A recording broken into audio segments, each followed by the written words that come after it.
and welcome to Dead and Kind of Famous, where we dig into the life stories of dead folks who enjoyed a touch or two of fame in their time and now reside permanently in the Hollywood Forever Cemetery. I'm Marissa Rivera, and I know nothing about this next episode and who we're talking about, but I do know. What do I know? There's so many things I don't know. What do I know? Man, I do know this. I do know that a Honda is a great investment in a car. I have been let down by so many pieces of technology, including this. I thought you were going to say so many pieces of shit. Well, that too. But I've been let down by so many pieces of technology, but never, ever my Honda Fit. And they're not paying me a cent to say that. I'm just so grateful because for some reason, like my TV is acting weird, my internet's being stupid, my stereo system's not working, like just one technological thing after another. I tried to send videos and like things were just not happening. But my Honda Fit, Mercury retrograde. It's always Mercury retrograde over here. Carol Ryder, tell us. Tell us from the grave. Yeah, but goodness. Anyways, on to you. Okay, well, I am Courtney Blomquist, and I know way too much about what we're going to talk about, and so many other things. But I don't know. I actually don't know how to to get a car out of snow slush, like very wet, slushy snow that happens on Easter in Minnesota, because that is what I was dealing with. There was a full-on snowstorm. I was trying to just leave the house to pick up stuff for Iris's Easter basket the night before because classic. Yeah, it was like a Saturday. I'm like, yeah, sure, I'll go. Yeah, whatever. No, I did exactly the same thing. My goodness. And so I got to the end of this road we live on, not far. I could turn around and see the house in my rearview mirror. You know what I mean? And it was just and then I was trying to turn onto the main road, and I just was so stuck in this shitty slush that it was I couldn't go forward or backward. And I knew that Jesse's dad was back at the house because he comes over. Wait, when you told me this story, I thought you couldn't get it out of the driveway. I didn't know that you were oh no. Mm-mm. Yeah, so I was I was down the road, and I knew that Jesse's dad was at our house because he comes over to snow blow for us whenever it snows. He blows the path to our man. I know, and it's because he gets his steps in, so he says he wants to do it, which I was like, you don't need to do it. But he wants and he's to do it. I gotta remain active. Yes. And so it's wonderful. It's all the stuff that's the most annoying about snow. He's like, I'll just do it. What a sweet angel baby. So he came and rescued you. No, he didn't. I knew he was there. I knew he could probably see me struggling. But I was like, look, I'm not going to call him yet. I'm just going to, I did call Jesse, and he was like, well, I think my dad's outside. I can't leave because I'm with Iris and you have the car.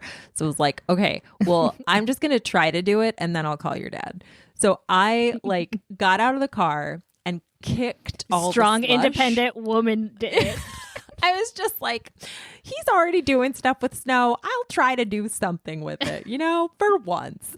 So I went out there and I kicked the slush from underneath the tires and saw that there was a track sort of a, that I could get it on maybe. So I kicked it in such a way that I'm like, if I back out this way, maybe I can get it onto this track.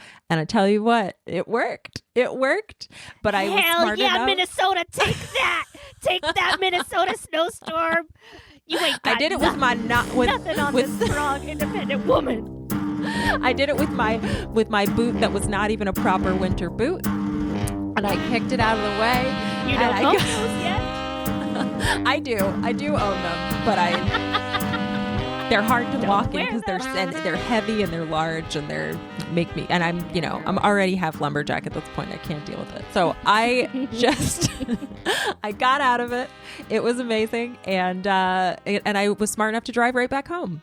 So yeah, I say that I don't know because I really don't. I don't think that would work most of the time, but I did figure out, I used my, my street smarts, my winter street smarts. So Bravo. anyway, thank you so much. Thank you so much. I'm a little bit proud. It's true. All right. Well, You should be very proud. Thank you.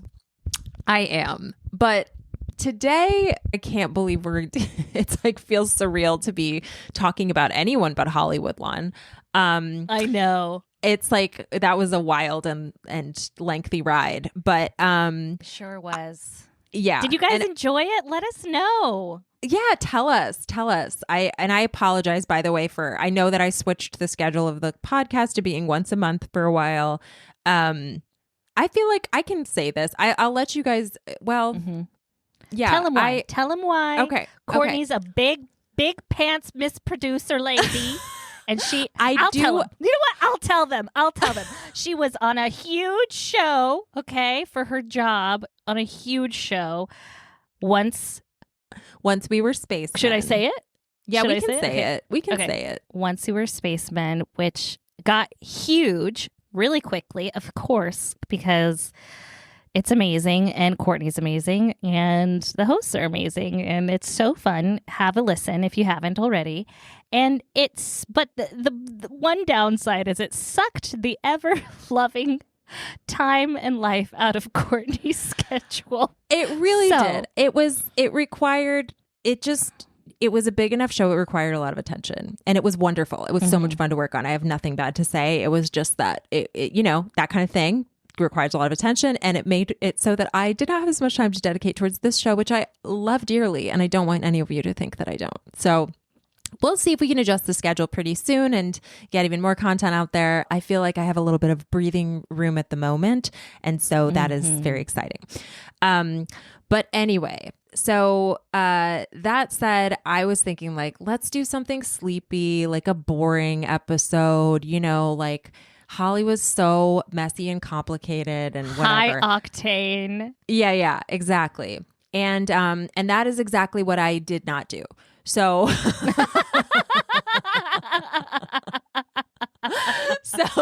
Nice. Yeah. So we're jumping right back in. We're jumping right back in. Yeah. It's not going to be, don't worry. That was the only 5-part episode of the season for sure. And maybe ever, we'll see. But this is just, it's not boring. It's not boring and it's still complicated. And that's what I'll start with. So without further ado, I bring you Herb Jeffries. Do you know who Herb Jeffries is, Marissa? I sure do not. Herb. Man, I've never even met a Herb in real life. Yep, I know. I don't think I have either. Yeah. A Herbie. Herbie's the name of Miss Rachel's little like puppet. And Iris knows.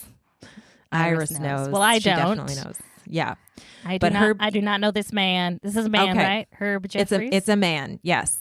Okay, perfect. So let's look at his tombstone. I included his picture here of this tombstone. So you describe it to us, Marissa. Okay. It says, he walked with kings, khans, and sages, and never lost the common touch. Herb Jeffries. There is a cowboy hat, what looks to be a cowboy hat. 9/24/1913, geez, to 5/25/2014. Oh my God. A centurion. Whoa. Cool. Okay. Yes. I always want to say centaurian, and he's not a centaur. But He's not a centaur. He is a centaur. He is not half horse. Well, I don't know. I don't know anything about this man. Okay, and it says cherished by many, loved by all. And then under that, it says Savannah, then the Ohm symbol, and Lionel, which I'm assuming are his children. So, Perhaps. So basically, yeah, we're gonna basically this man, Herb Jeffries, he's got a little cowboy, a little yoga. He's got a little yoga yeehaw. It's already complicated. And he's a centenarian. It's already complicated. We have layers, and it's just the tombstone. And it's just the tombstone. Okay. So I also included a picture to show that he is truly just a few doors down, so to speak, from Hollywood Lawn in the same mausoleum. They are neighbors. He's 6 doors down to the left. Yep, exactly. Holly. They're right there on the same level and everything. Top level, top tier. So naturally where they belong. Yes. I didn't mean to do that. I wasn't trying to pick a direct neighbor, but it's just what happens. So fun fact. Mm-hmm. But Marissa, give us Herb's entirely fabricated life story. Go. All right. Well, family. And everyone is family, let me tell you that, because we are all connected in this world, okay? We are all connected. And when I made my way into this world, it was in a little Alabama suburb with my wonderful mom and pa. And I made my way into this world kicking and screaming. And that is who I was my whole life. I was, I hate to say it, a bit of a bad boy back then. I got into lots of scrapes. And I maybe have gotten into a couple of things here and there, but I knew that I wanted to turn my life around. I knew that I could take that kicking and screaming and take it all the way to Hollywood. Okay? And I took that kicking and screaming and I became a stuntman. The best stuntman at the time. There were not a lot of us, let me tell you that. And there were no women. So I did do a lot of stunting for men, women, some animals. I worked a lot. And on my...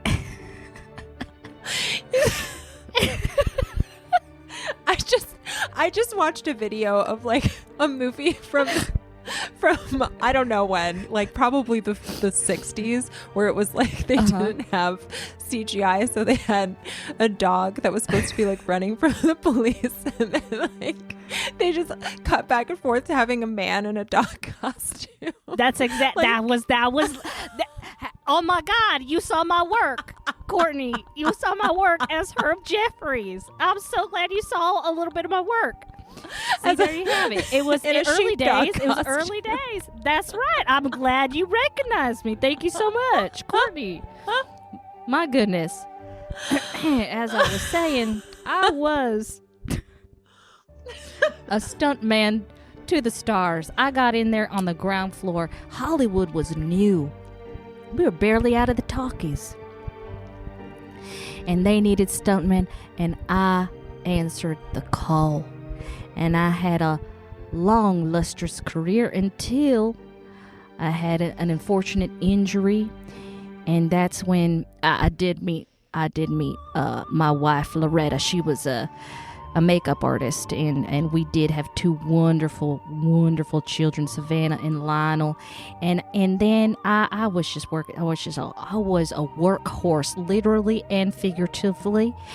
And I had that. This is all on the tombstone, by the way. This is all in the obituary. On the tombstone, jeez. Is all the obituary. This whole thing. Okay. In first person. Yes, go on. That's right, in first person. And I, as I was saying, had that injury and decided to fold it on home. Come on home, and be the family man that I was always destined to be. By then, I had met my shaman, and he really guided me and our family into just a loving light of interconnectedness and really just a spiritual life. And so I spent the rest of my days consulting on sets, saluting the sun, and spending time with my daughter and son and wife until my very end of days. Hallelujah. I love May the this universe trend. bless us all.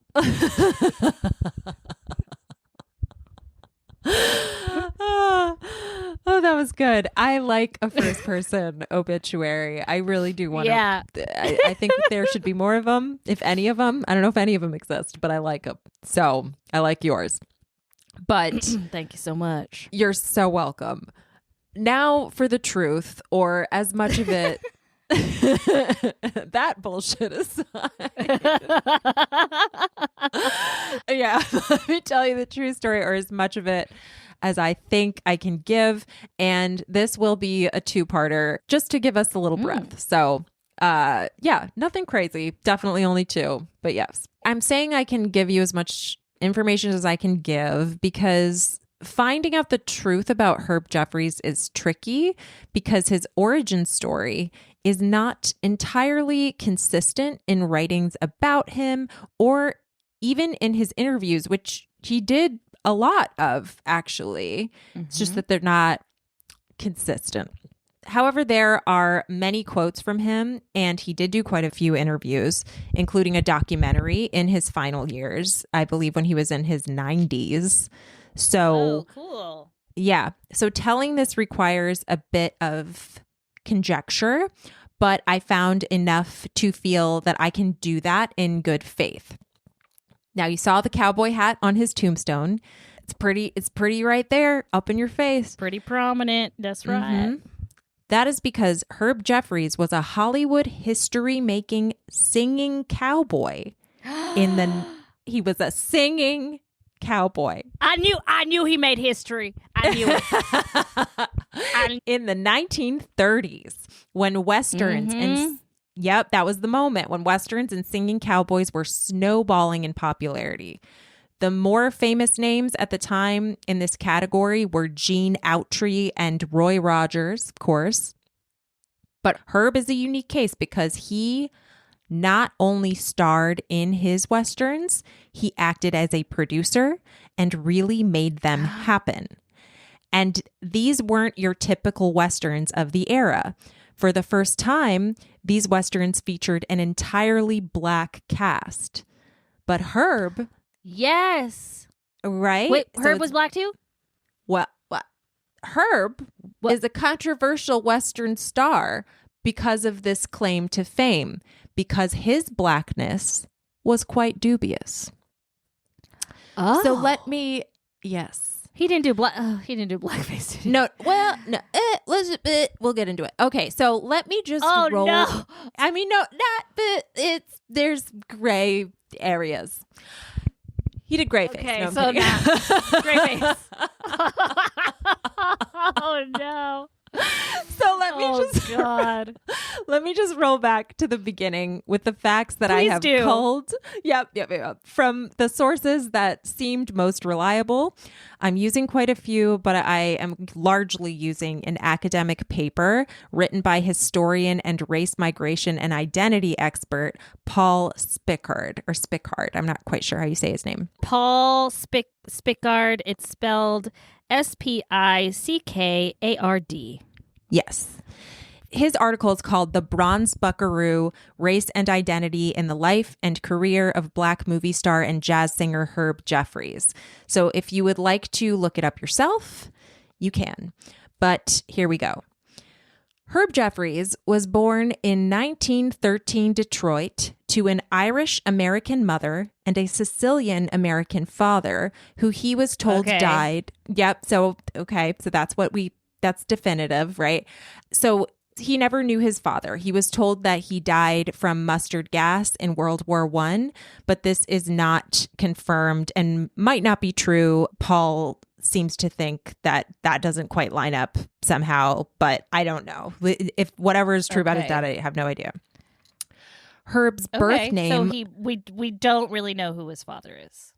No, but apparently he was Sicilian, and his birth name reflects that. Herb's birth name was Umberto Alejandro Valentino, and due to his mother's second marriage to a man who was part Ethiopian, he grew up in a multiracial household.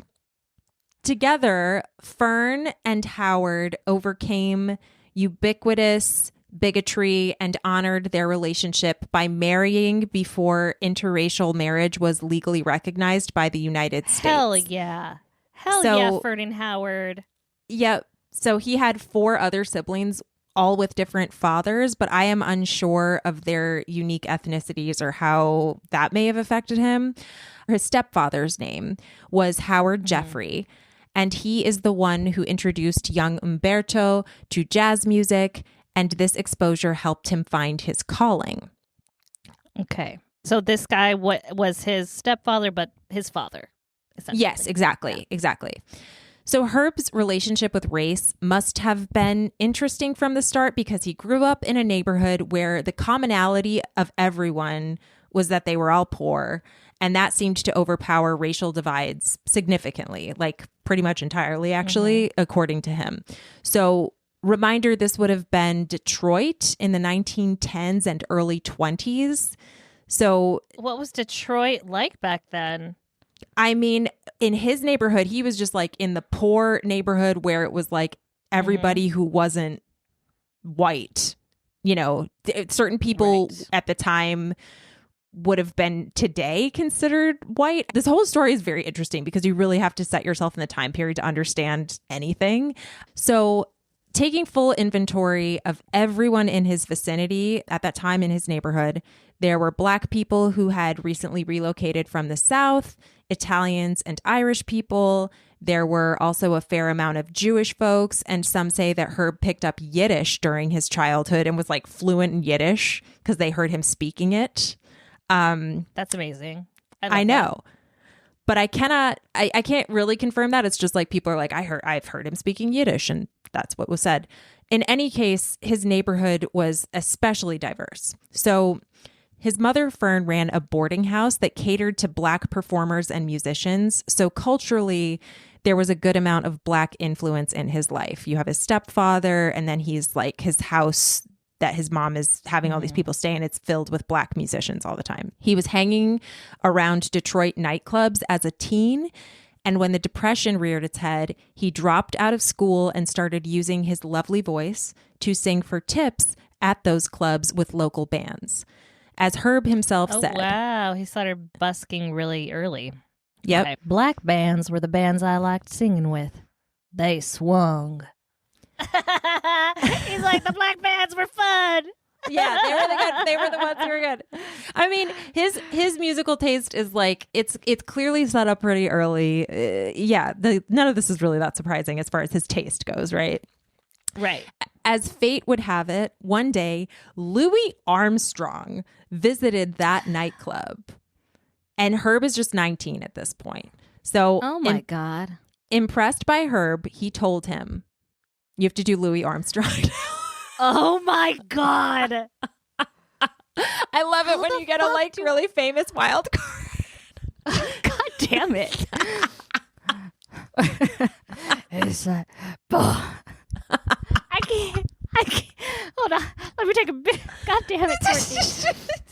What? No warning, nothing. Never. Not a hey, you might want to maybe look up a Louis Armstrong video. Nothing. Okay, forgive me. You're on the right track. You're on the right track. Let me get gravelly. Let me get it out. Let me get. Boy, let me tell you something.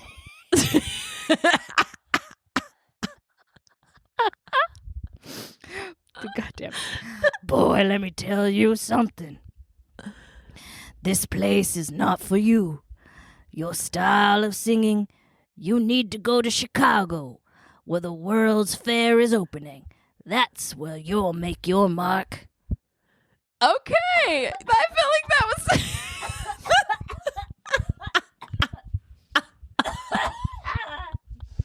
Drink some water. No warm Drink up. some water. No warning. Nothing. My water Drink some bottle's water. downstairs. Damn it.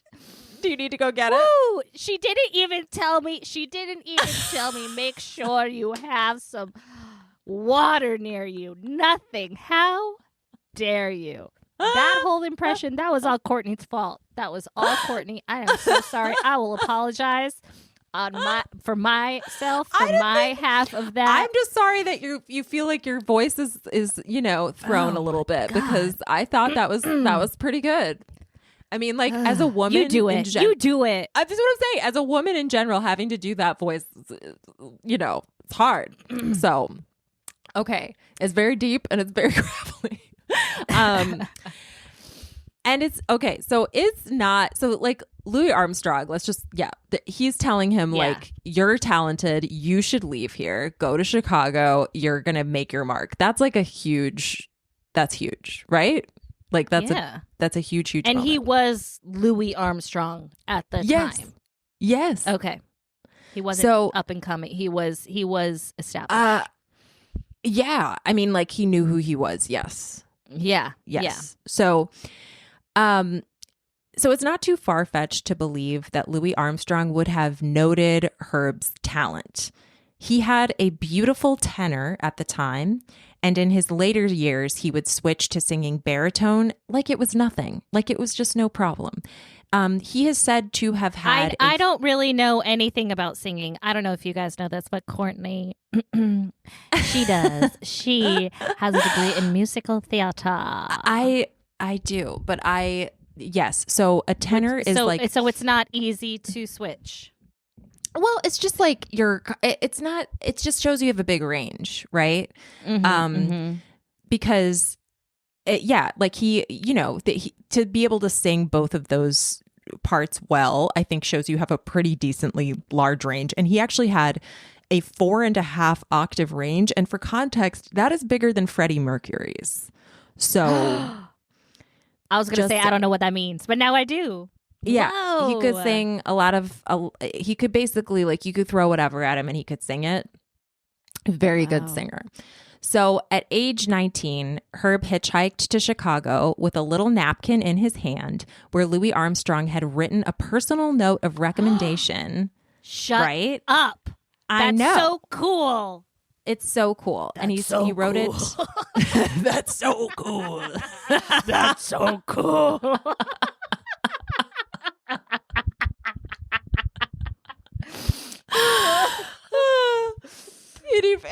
Please continue. He wrote a personal note of recommendation to band leader Erskine Tate. I think that's how you say that.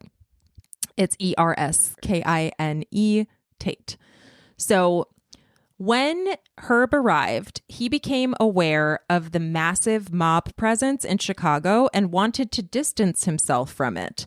His name was very Italian, so he decided to anglicize it to Herbert and take his stepfather's last name, Jeffrey. So at this point, he's Herb Jeffrey. He wouldn't change it to Jeffries until later. Okay, smart move. Yeah. And also you have to think about the fact that, like, his Italian heritage clearly meant very little to him because he didn't have, his father was not there, at all, because he apparently died. And his mother was not Italian. His other siblings were like from other fathers. So like this might have just, I don't think he had much of an attachment to that. And then it's like, oh, the mob. I don't want to be that. You know what I mean? I don't think this was an easy or a difficult thing for him to do. So Louis' note got Herb an audition with Tate for his Vendome Orchestra. I think that's also how you say that. His Vendome Orchestra, maybe. As Herb recounts. Vendome. Yes. As Herb recounts. The first thing the guy said to me, "What nationality are you?" And I realized it was an all-Negro band. Jazz was only colored or Negro bands. I didn't care if it was a Chinese band. I didn't care what kind of band it was. I wanted to sing that kind of music. So I said, "I'm Creole from New Orleans." And that made everything okay. Yeah. So he's just like kind of coming and being like, I don't know, what do you want me to be? Because I want to be in this band. Right.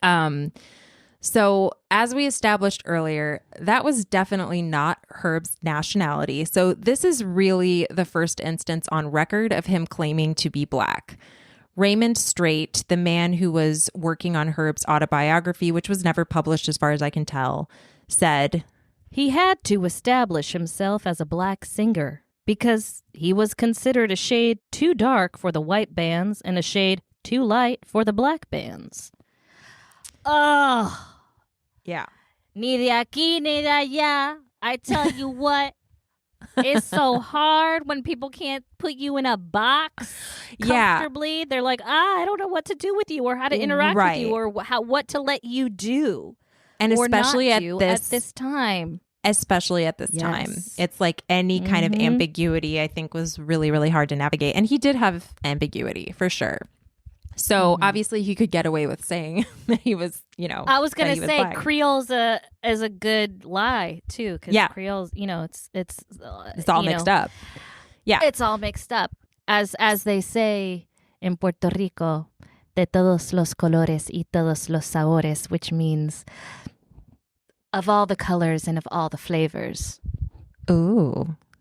Yes, exactly. Ooh. Yeah. And I think, he also has so many influences. So it's interesting, but I also, So I don't even want to say anything. I'm just going to present facts. So, Courtney's being a responsible white lady right now. I'm being a little bit of a responsible white lady, but I personally get the feeling that it's not so much that he was too dark for white bands, but that he didn't have an interest in singing in a white band. That's what I think from everything I'm hearing so far. Like, I think he liked jazz and his music idols were Black musicians and he was doing what he had to do to perform with them. What do you think? That's right. And he had a whole burning in his pocket of a napkin from Louis Armstrong. Exactly. It's like, it's kind of like you have to, and you can't just be in a Black band as a white person at this period of time. You just can't do it. It's not something people do. So it's a very interesting situation. That's what I'll say. Yeah. So deciding to claim this ancestry worked, and he got a gig singing at the Savoy Ballroom 3 nights a week. And this was the club. The Savoy. Yes. This was a very big deal. Swanky.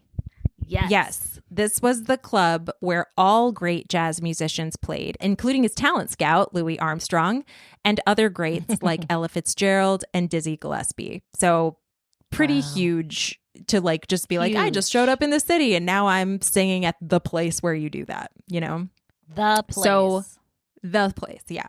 So from there, Herb moved on to singing with the Earl Hines Orchestra. He recorded the song Just to Be in Carolina in 1934 with Hines and did his first tour in the South with Earl as well. Before they began the tour, Hines pulled him aside and said, they're going to see you on the bandstand and they're going to call you off and say, you can't sing with us. So you have to make a decision. When they come up to you, you can say, I'm mulatto. I have Black blood. That changes the lenses on their eyes. From then on, they're going to see you as dark as I am. So, yeah. So in the South, wow. Jeffries, it's everybody kind of knew he had to figure out a story to tell, Yeah, and basically his boss was like, just say this and you'll be fine. Right. So in the South, Jeffries and his bandmates slept in Black-only hotels, drank from segregated water fountains, and took their meals from the back doors of restaurants along with other Black people. They were restricted to performing in warehouses and segregated Black theaters.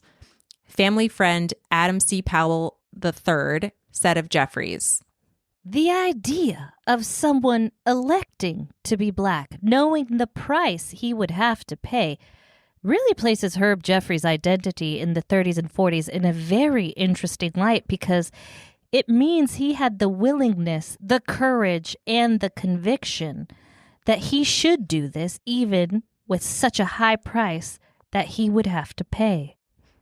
Right. Yeah. It's like you walk into this story like where I'm like it's dubious and you're like, oh God, this asshole. And then it's complicated. So yeah. While on tour with Hines, Herb had a pivotal and unexpected moment. As he recalls, I went outside for a smoke during intermission one day when I was performing with Hines. I saw a group of 7 or 8 white kids racing down the alley, followed by a little black child who was crying. I said, "Did those boys hurt you?" And he answered, "No, they are my friends." I asked, "Well, if they're your friends, why are you crying?" And the boy says to me, "I want to play cowboy with them, but they say I can't because there ain't no such thing as a colored cowboy." Now, that just hit me strong. In the Old West, 1 out of every 3 cowboys was black. They were good cowboys who could ride and rope with the best of them. So standing in front of that little boy, I thought to myself, my gosh, why doesn't somebody make a black cowboy picture? From then on, my driving force was to be a hero to dark-skinned children who didn't have any heroes to identify with. There weren't movies with black cowboys. It was Gene Autry or Roy Rogers. In 1934, there were no hero figures in the movies for black people. None. So he's got like this mission now as somebody who's... Yeah, it's just very crazy because this whole thing would be very problematic today. And I think it's just like looking at the story and being like, what do we think of it in this context, I guess, historically? Right. So. Right. It's like, it's hard because I'm thinking like, if some bitch pretended to be Latina. Right. And was like, I want to be a role model. I'm going to be a role model. I'm going to be the hero these people need. Right. It feels a little white savior. Yes. White savior complex. Right. For so sure. It's right. So, but and again, I just think it's interesting. The whole thing is interesting. I think the context of the time puts everything in a different light. So a seed and a goal was planted in his head and it got his gears turning. Another day, while he was on a lunch break in a diner, he saw a magazine that featured a story about a guy named Jed Buell. Jed was a B-movie producer who was trying to make a film called The Terror of Tiny Town, which featured a cast of all little people. As Herb recalls, I said if he'll do that, he'll make an all-colored cowboy picture.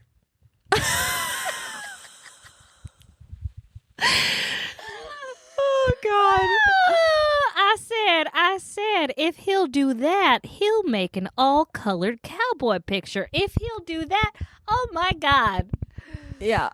Well, he was like, this guy is willing to take a risk. He's willing to take a risk. Yeah. Again, feels super problematic. Right. But God damn. And so does yeah. Anyway. But so Jeff, I mean, I could see what the logic he was using. I want to unsee it, but I can see it. Right, exactly. So Jeffries got in touch with Buell. He went out to California and pitched the idea of an all-black cast singing cowboy movie. Buell and his distributor were interested. Jeffries knew he could help. Yeah, they were just immediately interested. Jeffries knew he could help with the music, but they didn't have a script. So while discussing this issue in Buell's office, Herb noticed a pile of scripts on his desk. He picked one up off the top with the title Sunset on the Prairie. Herb proposed they simply change the title to Harlem on the Prairie, add in some more jokes that would reach a black audience, and call it a day. So that was that. They had a plan. Wow. He was like, I have this Let's just do vision. this. I'm going to Hollywood. Found this guy's office, was able to get in and pitch. Yep. That's crazy. I know. That's and insane. I think like Earl Hines was enough of a name at the time that being a part of that orchestra might have just given him enough of an in. You know what I mean? He had like some sort of connections there. He was performing. He was in the world of it, but not Hollywood. He got that napkin note. The napkin note, man. I would get that framed. I would carry 100%. That with me. Are you kidding me? Of course I would get that framed. I would carry that with me to my dying days. Yeah, it's pretty amazing. So now the only problem was casting the lead. They needed someone who could sing, ride a horse, and act. And through the audition process, they quickly realized that they were asking for a triple threat combination that was simply difficult to come by. The thing was... the thing is, too, like... Black people were not given the opportunity. No, this is a period of time where every single role that a Black person had on camera was somebody who was, in a period piece playing an enslaved person, or somebody who was just like a buffoon, basically. Or that was what simply played by a white person. Right. Well, right. Like a minstrel kind of performance, or it could have been, like it just that nothing was a good role, or somebody who was like a criminal, really, like, or something to fear. Yeah. So, the thing was, they're not finding who they need because no one's been asked to do any of these things in a film. Basically, that's a Black person. That's not what they're being asked to do right now. They're not prepared with the skill set. So Jeffries was already himself established as a Black singer. He could sing. He had learned to ride horses on his grandfather's farm in Port Huron, Michigan. He hadn't acted before, but he had presence. He definitely did. So, he was a bit of a natural fit. As a singer, you learn to perform right on stage. There's a reason why a lot of singers end up trying their hand at acting. Right. And also, like, I don't think I got into this a lot here, but if you read Paul's, piece that I based a lot of this on, he talks a lot about like the colorism of the time as well. So even in making an all Black cowboy picture, leads or people who were becoming more famous, they still kind of were you can't be too Black. You can't be too Black. Too dark. You kind of have like more European features. That shit, I'm gonna say, you know what? I'm gonna say that right now. That shit still happens today. That shit still happens today. Literally, you can. I'm not gonna say you can bleep out. You can bleep out the name, Courtney. But I want everyone. I want the audience to know. She was up for a series regular. Wow. Had producers. Yeah. Had a studio session, producer session. She was like one of the contenders. And she didn't get the role. And when her management team asked for feedback, someone said, she's just too dark.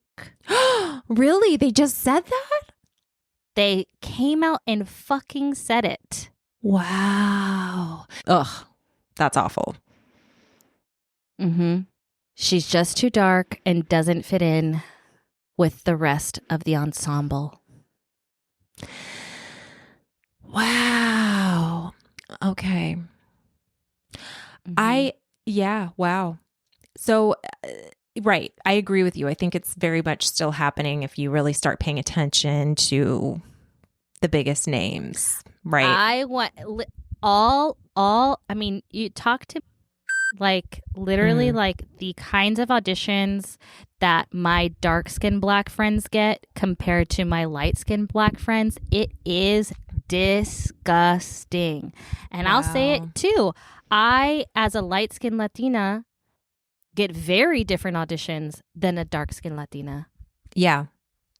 It's still and this happening is like today. It's still happening today, and it's like it's very much a thing in Hollywood. I think it's also, this is a thing in a lot of places. Honestly, this is an issue in many countries and places, and So he does go into it quite a bit in his paper, talking about some of the stars of the time. I'm just saying that I think to have somebody who was light skinned in a way was kind of what they wanted, a selling point. Yes, yeah, right. But it also wasn't really what they were trying to do with this particular film, like they wanted it to be an all black, and it was made for a black audience. So that's the difference. This is like really one of the first examples of them really catering to like Hollywood, or this is like a B movie producer, but they're catering to a black audience. They want them to like this movie. So they were actually concerned about it. So even though normally it would be like, oh yeah, like that, sure, he's, this like light-skinned black guy, we'll deal with that. That seems great. That's what we usually want.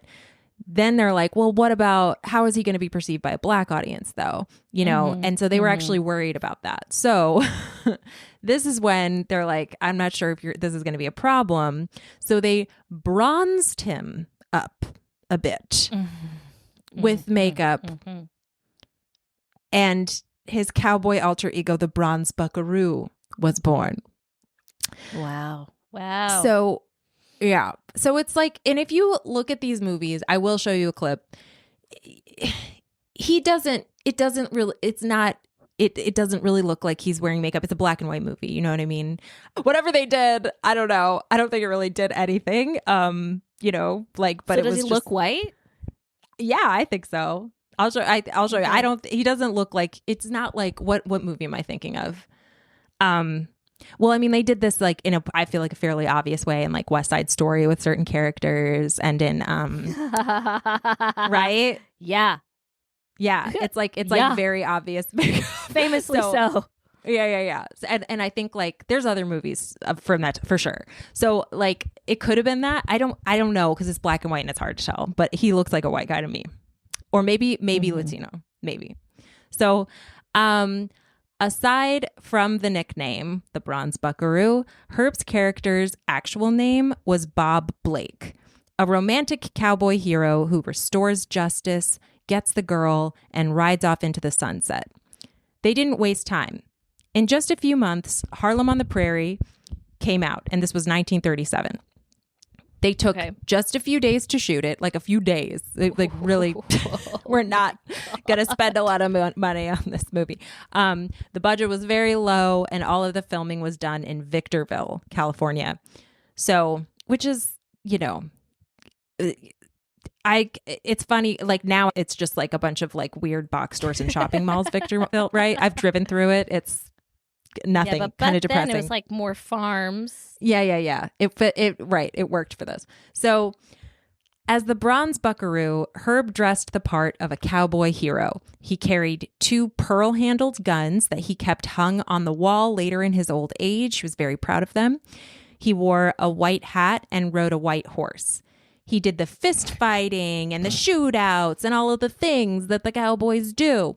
And every now and then, he and the rest of the cast would burst into song. His intentions with the film were pure. This was a chance to make something good out of something bad.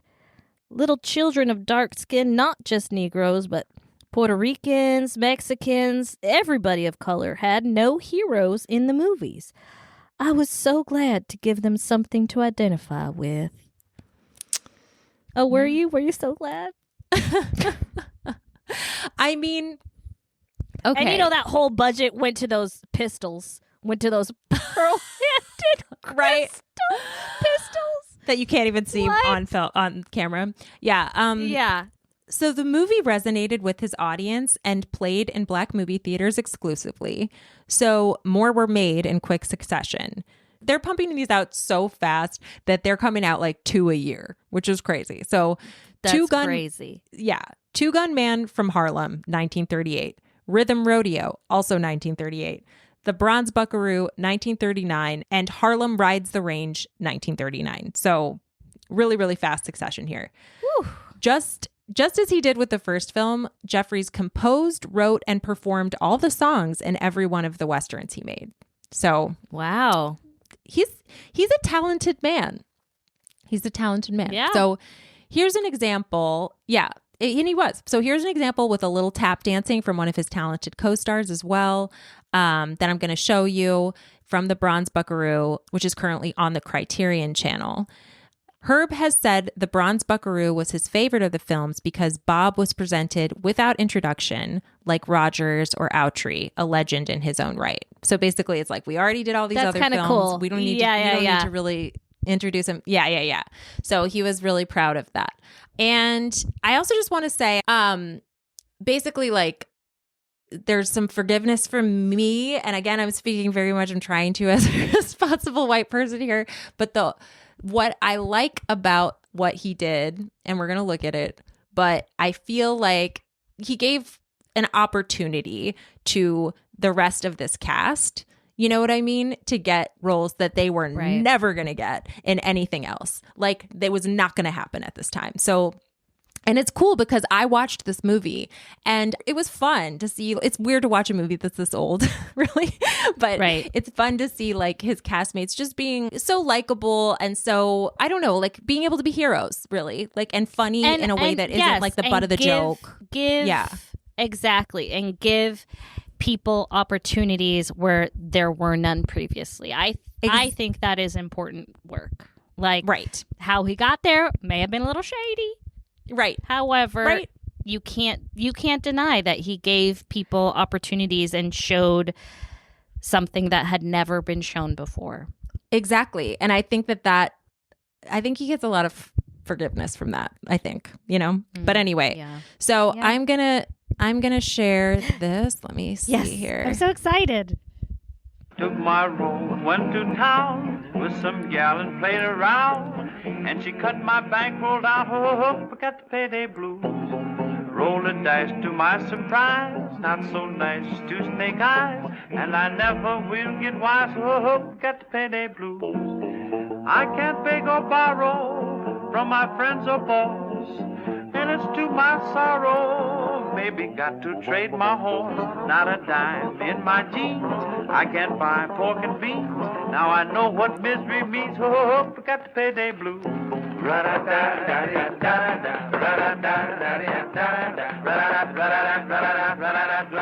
Word. This is his co-star tap dancing. He's so good.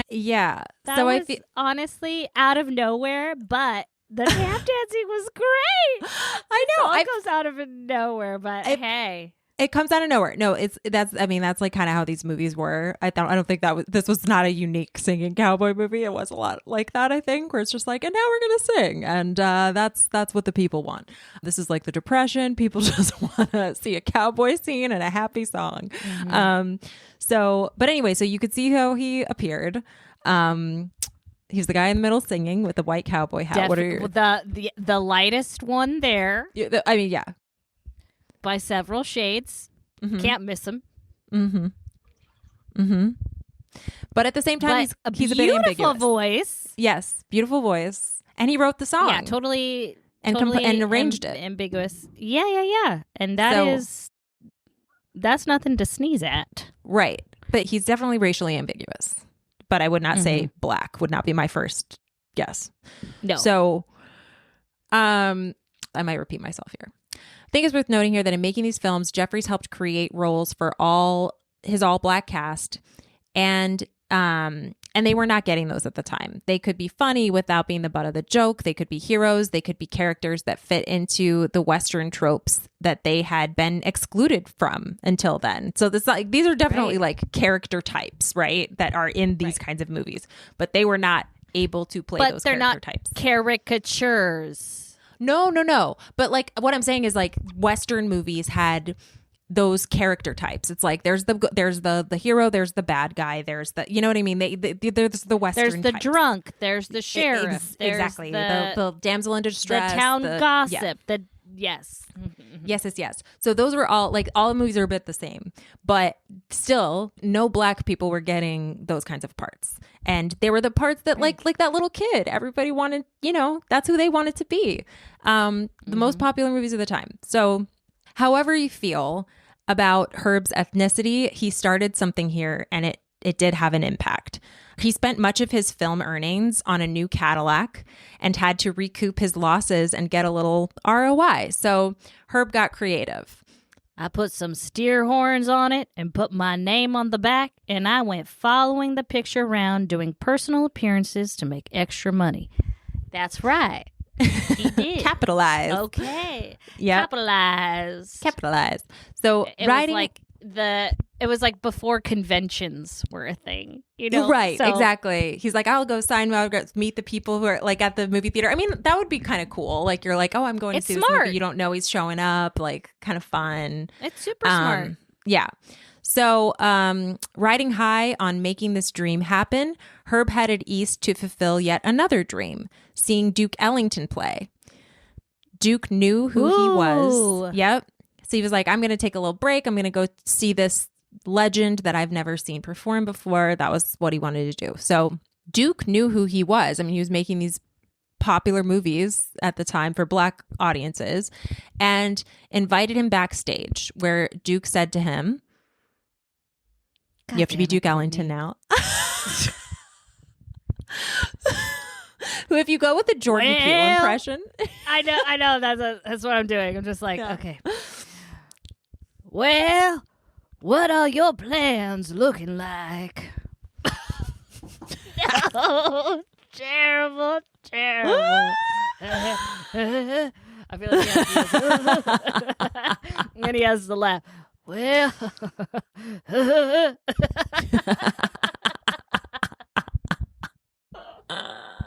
okay, let me try it again. It won't be any better, but let me give it to me, okay? Well, what are your plans looking like? And Herbert says, Well, I guess I'll go back to Hollywood and make a few more cowboy movies. and Ellington said, That's too bad. I was planning to offer you a job. and Herb says, Well, I guess it's time. I changed my plans.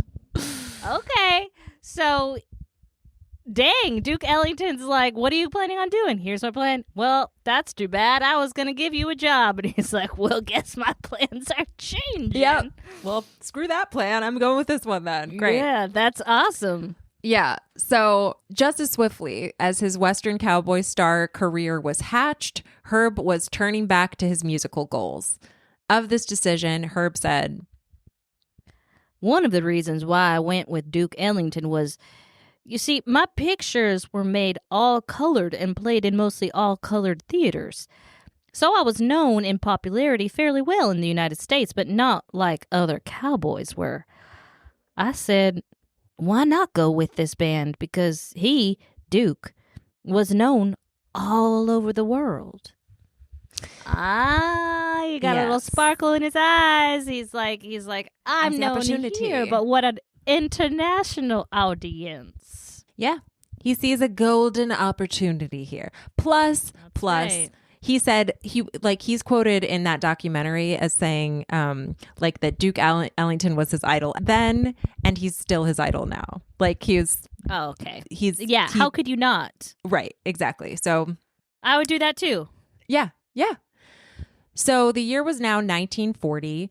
Jeffries was kicking off the decade by signing with one of his idols, Duke Ellington.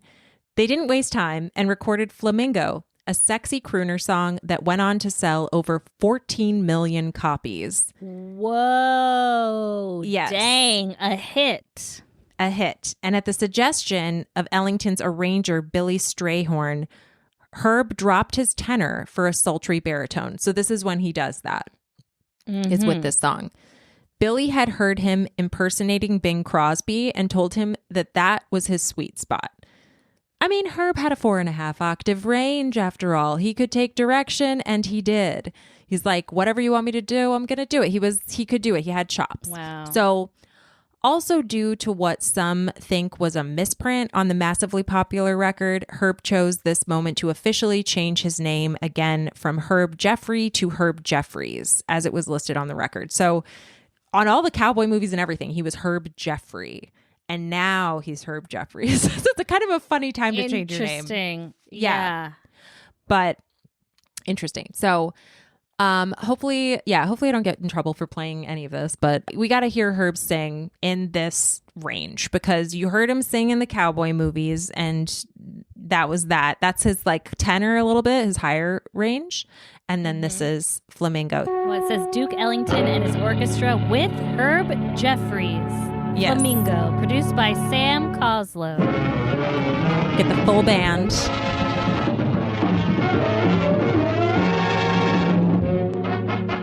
Flamingo, like a flame in the sky, flying over the island to my lover nearby.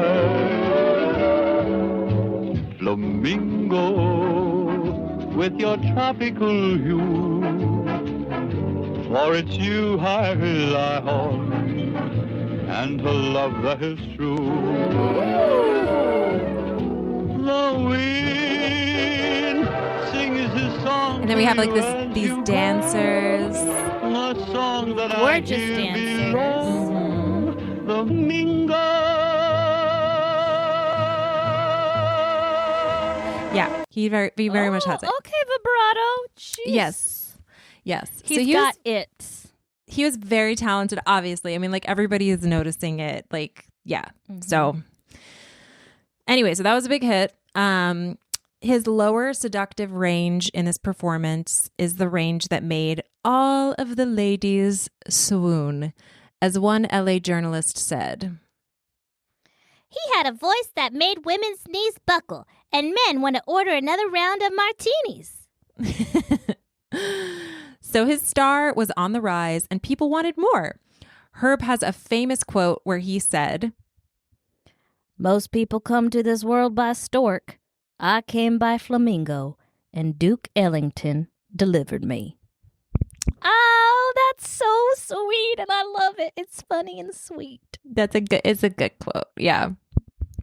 He quickly moved on from this triumph to perform alongside Dorothy Dandridge, Big Joe Turner, and Ivy Anderson in Ellington's 1941 all-black musical revue, Jump for Joy, at the Mayan Theater in Los Angeles. Wow. Of this- the Mayan, it's making her way into another story. Yep. Because that was Mila, right? Yes. Yes. I think so. That was one of the ones where she was like a chorus girl. Yeah. Mm-hmm. So, of this particular moment of his career, writer Marcus Crowder wrote a piece for Alta, which is a publication that explains it further. And this is the only thing I read. I'm being specific about the source because this is the only thing I read where this was described this way, but it's interesting. So let's put it in. Jeffries was with Ellington and the band for a Los Angeles residency when the idea for the socially ambitious Jump for Joy was hatched at a late-night party.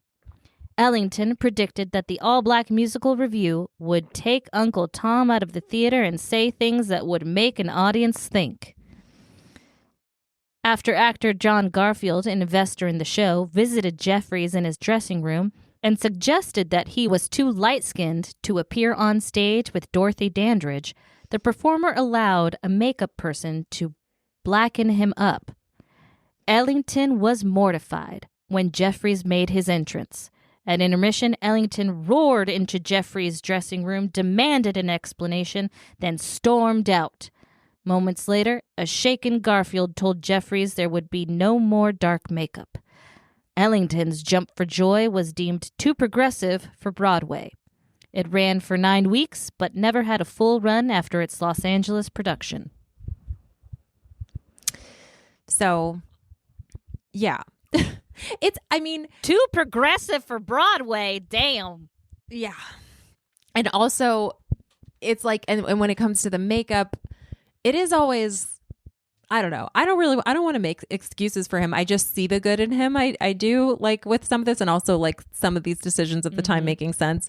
But the makeup was always someone else's choice, is what I'm hearing, right? Like, it was always somebody else's idea. So that he didn't say no to it, you know. Right. But it was not his first inclination. So, yeah. So I'll give him that. We'll give him that. Yeah, we'll give him that at least. So then in 1942, he was drafted into the military for World War II. So the momentum of his, and that happened to a lot of people at this time. A lot, yeah. The momentum of his career halted out of necessity, obviously. I don't believe that he saw combat because due to his talents, he was captain of a special services unit that entertained the troops in various parts of the European theater of the war. So after the war... I was going to say he got drafted, but he was probably an entertainer because that does happen. Yes. You're fully in the military, but you work as an entertainer and you don't see combat. Right. Yeah. So after the war... he stopped in France before heading back to the U.S., and it set him up for some new ideas. I came through France, and there was no discrimination whatsoever. Ethnicity meant absolutely nothing to the French people. So when I saw that, it just touched my heart. I saw a lot of American musicians who were very successful here who would never come back to the United States ever again, who were colored. And they could go any place they wanted to go and could become as great, as famous as anybody else. They were not restricted to anything. Whatever nationality you were, you could go anywhere you wanted to go, anywhere you could afford, and you were treated the same.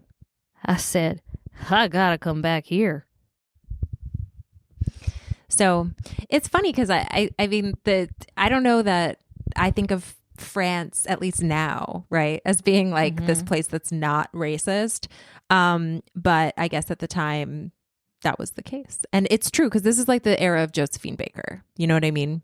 Where it's like and that is true of her. I know that's true of her. Like her, right. She just like she lived in France, did what she wanted to do, was a huge star, and walked a lobster on a leash. That's what I know about her. She was a big weirdo, and I love her for it. So with the grass looking greener in Europe, it hurt that much more when he returned to the U.S. in the mid-40s to find that he was largely forgotten, especially with younger audiences. So he had to start over as a solo act in Las Vegas right when Las Vegas was really starting to boom as a live show and you know what? mecca. That is still to this day. It's like, oh, people are forgetting about me. Let me do my Las Vegas residency. Exactly. It's like the retiring spot. But at this point in time, I do think it was like not everyone knew about Vegas.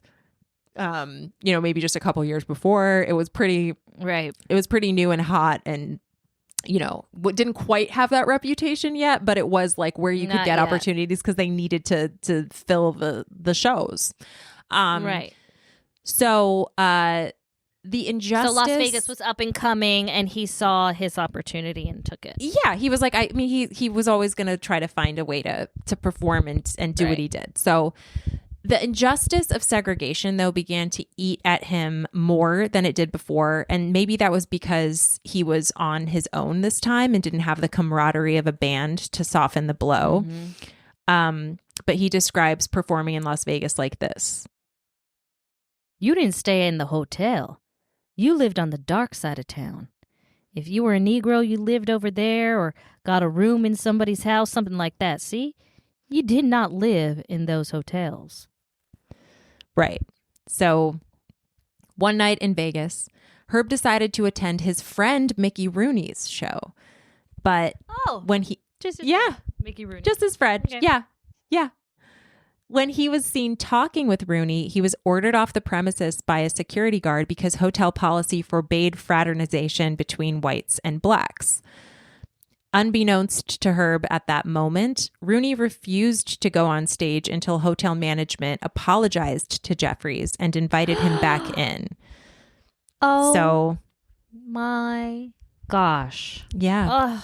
Mickey's a real one. Good. Yeah. Yeah. So Jeffries agreed to come back in on the condition that the hotel would offer Harry Belafonte a room when he came there to perform the next week because he knew he was scheduled to perform there. The hotel agreed. Wow. Yep. As Herb says, Belafonte never even knew that I had anything to do with it, but he stayed at that hotel. That's right, he did. Yep. So that's also a cool thing to do. Yeah. And you know what? And just like Mickey did it for him, he did it for Belafonte. Right. That when someone opens the door for you, don't shut it behind you. You open it for others. That's right. So yeah. So I thought that was, and then also like didn't try to like make it a thing. He's like, he didn't know I did Right, it. Whatever. exactly. You know? Yeah. So, so now Herb was an amateur pilot and took, which is just another thing he did. Okay. Sure, Herb. Sure. And not only that, but he legitimately flew his like to travel back and forth between Los Angeles and Las Vegas. Like after performing, he would just travel back and forth He would that just way. fly like, himself. God. Yeah. So, which is crazy. So, and also awesome. And also awesome. Because nothing is worse than that drive back to Los Angeles. Right. Las And especially, Vegas. and I have to imagine he was doing this, like being like, screw this. I'm not going to stay in this crappy hotel on the other side of town, whatever. Like, I'm going to go home kind of a thing. So I think that's what's really going on with that. But one night, I will fly myself home. Yeah, exactly. Like, screw you. I'm going to get in my own plane, you fuckers. So one night he felt too exhausted to fly himself home and hired a pilot, which I find this story is interesting because I'm like, where did you just like at night be like, I'm too tired. I'm going to find a pilot at night after I've done this. Like he must have known someone. Anyway, that's not explained. Yeah. But Herb and the pilot were both smoking on the flight, which was common at the time, and ashing. Right.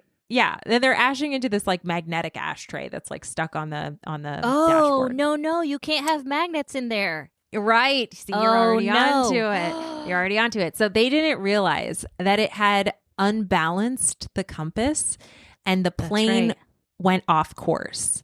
And by the time they realized what was happening, they were running out of gas. So here's Herb, and you're going to see Herb in his 90s now. This is him discussing that terrifying moment in the documentary called A Colored Life, the Herb Jeffries story. So let me find this moment here.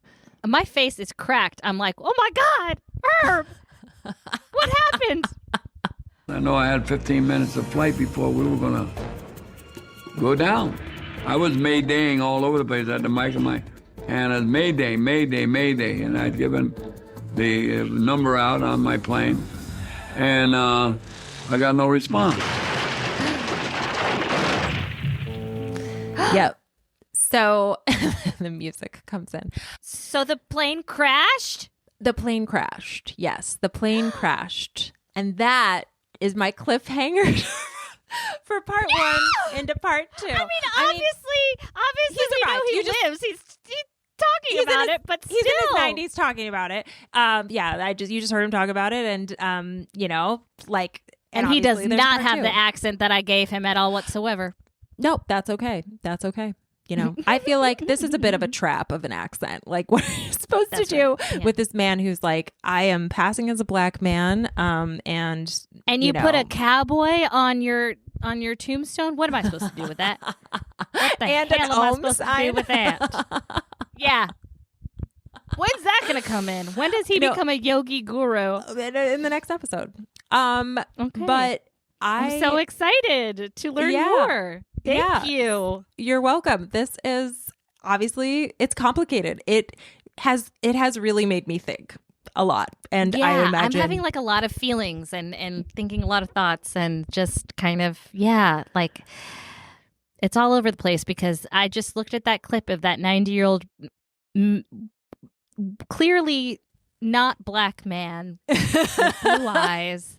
Yeah, he has blue eyes.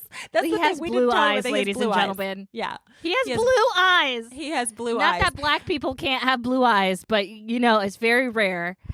Right. And I could see why all those people are like, "Oh, we gotta put some makeup on you." Yeah, thank goodness. I mean, he wouldn't have been able to do what he did if the pictures weren't in black and white. Like, no fucking way. I don't think so. No way. I don't think so. It's a really he's weird. He's on this like weird trajectory. I just find it. So here's where I'm thinking, like, and we're going to go into like more of this in the next episode, but I just am like, okay, if it wasn't that time period with those kinds of like very harsh segregated rules, not just like frowned upon rules where it's like, you can't even be seen talking to each other in a lot of places, right? Mm-hmm. And all of your idols and all the people you want to make music with are Black people. What do you do? What do you do, especially when they like your voice and they want to sing with you too? Right. What do you do? Like, I think that, I think this is less about... You know what? If those were my circumstances, the lie would come easy to me as well. Yeah, Now I don't have blue eyes. You could get away with it a little bit better. You know what? And you could tell he's white because he has the audacity of a white man. He does. He's like, I'll be the hero for them. I mean, they're right. He does, but I also, it's just, I think it is giving me this like, I've never ever heard of a situation quite like this before, and so it has made me think, and I hope it, I'm sure it's making everybody listening think too. And we will have another episode to dig into his life, which, is still, there's more. There's just more. So, I guess we can end there and pick it up next time. Can't wait. Yeah. We'll see you next time. See you next time. Bye. Bye. Thank you so much for listening. Your support and enthusiasm for the show are the reason we keep doing it. So thanks for the kind words. They really mean the world. If you liked the show or have ideas for episodes we could or should do, please drop us a comment in Spotify, Apple Podcasts, or YouTube. And if you haven't yet, please follow the show and tell every cinephile and taphophile, fun fact, that's a person who loves graveyards, about your new favorite niche podcast. And if you want to see transcripts, photos, and sources for our episodes, check out our Substack, Dead and Kind of Famous. Dead and Kind of Famous is written, produced, and edited by Courtney Blomquist. It is hosted by Marissa Rivera and Courtney Blomquist. And special thanks to Jesse Russell, my husband, for allowing me to yammer on about the episodes before I can spill it all to Marissa. He tends to have some good insights and ideas, so thanks. Until next time, you might not be famous, but you've got a story to tell and you're not dead yet.